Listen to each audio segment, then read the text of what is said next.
Hey guys, it's Jen, and you know what? It's another hashtag Shark Week. I got my red shirt on.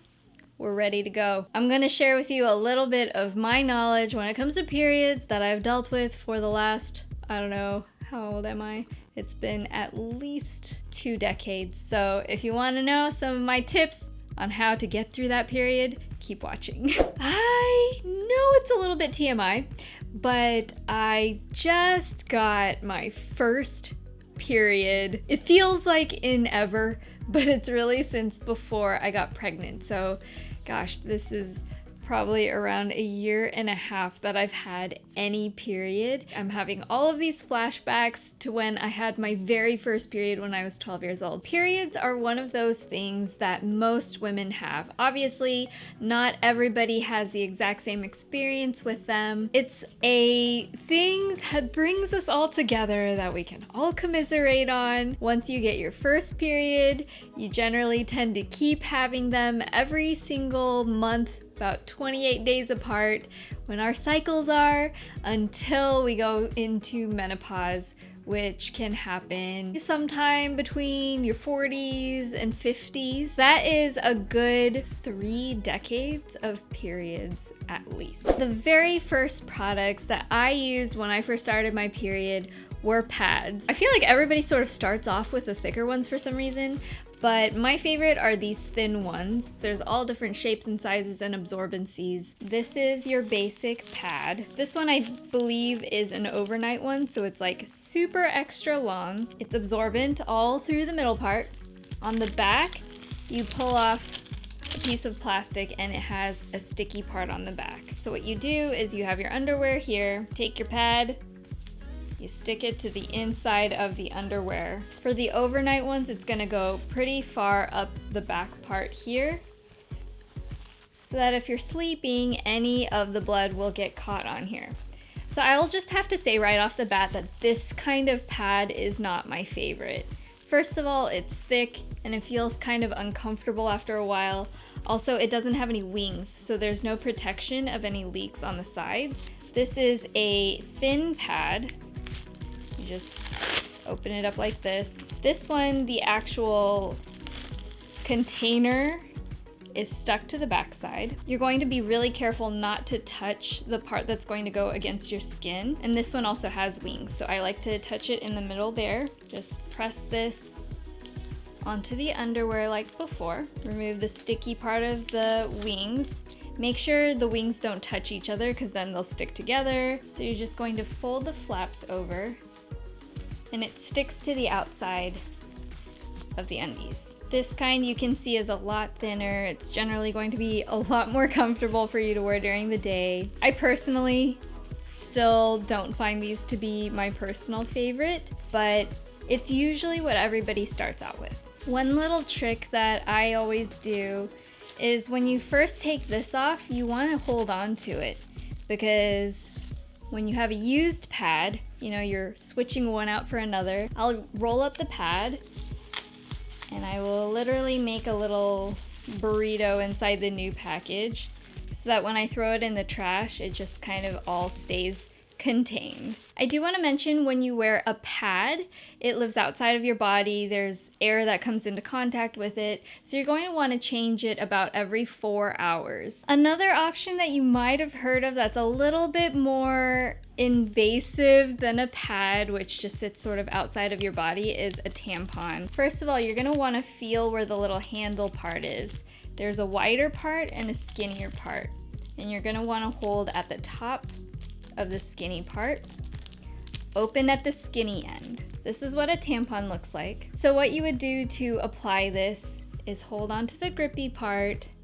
This is going to go inside of the vagina. You push this upward, and then this cotton bud is going to be inside of you in the vagina, and then when you pull this out, the cotton stays inside absorbing the blood, and then the string would hang outside of you. So when you want to remove the tampon after it's already absorbed everything it needs, you just pull the string and then it comes out. It says it's flushable, but you absolutely don't want to flush this. It's meant to be absorbing things and expanding, and you don't want that to clog any of your pipes or anything in your house. So wrap this in a tissue and then throw it in the toilet. Tampons also come in a lot of different sizes. It doesn't really correlate with the size of the person, but it's more correlating with the size of your flow.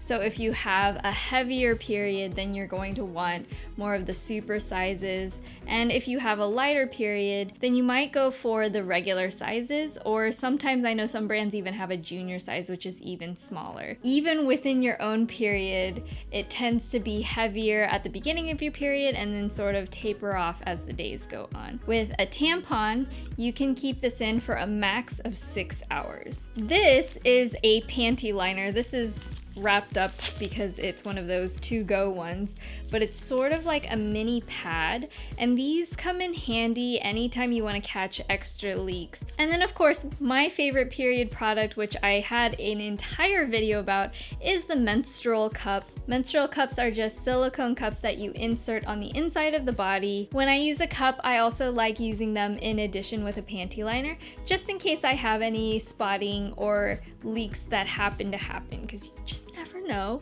Generally, I don't have that problem, but it keeps me safe no matter what. It is by far my favorite method of period management because you can keep these in for 12 hours, which means that you literally only have to think about it when you put it in the morning and when you clean it out at the end of the day, and you can sleep in it overnight and not worry about leaks or anything. If you want to know more information about menstrual cups, I went into extreme detail in an entire video, so if you'd like to see that, I'll leave links up there and also in the info box down below. I feel like I haven't seen a whole lot about this part, but I feel like it's so important to know about general cleaning when it comes to periods. Inevitably, periods are made of blood. Blood stains clothes and sheets. And sometimes we don't even want to go into like chairs and upholstery and all of that. But you know what? It's something that all of us have dealt with.